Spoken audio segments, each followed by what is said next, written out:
Mehjabin is the best. আমার মনে হয় মালতী মেহজাবিন ছাড়া সম্ভব হতো না। Thank you. আমরা আমাদের না দেখে কমেন্টস করব। Thank you. দেখছো? হ্যাঁ, পুরোটা।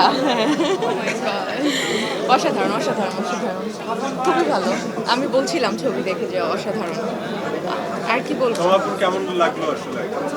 অসাধারণ। আমি বারবার একটা কথা বলছি যে প্রিয় মালতী একদম আমাদের আশেপাশে ঘটে যাওয়া গল্প। আমরা এইসব ঘটনা ঘটে ফেসবুকে স্ট্যাটাস দিই, স্যাড হই, মন খারাপ করি, 2 দিন পর আরেকটা যখন এরকম আশেপাশে ঘটনা ঘটে আবার সেটা নিয়ে কথা বলি, মন খারাপ করে আবার ভুলে যাই।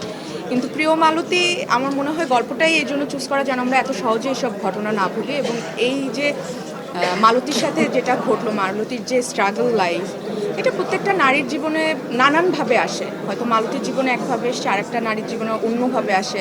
তো নারীদের এই ব্যক্তি জীবনে যে স্ট্রাগল বা তাদের যে কত কিছু ফেস করতে হয়, এটাই প্রিয় Malati. And Mehjabin is the best.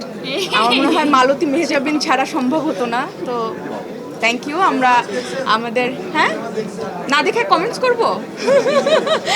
অবশ্যই দেখেছি, বসে দেখেছি, একদম পুরোটা দেখেছি, খুব ভালো লেগেছে। আমি যেদিন রিলিজ হয়েছে সেদিন থেকে আমি খুব এক্সাইটেড ছিলাম।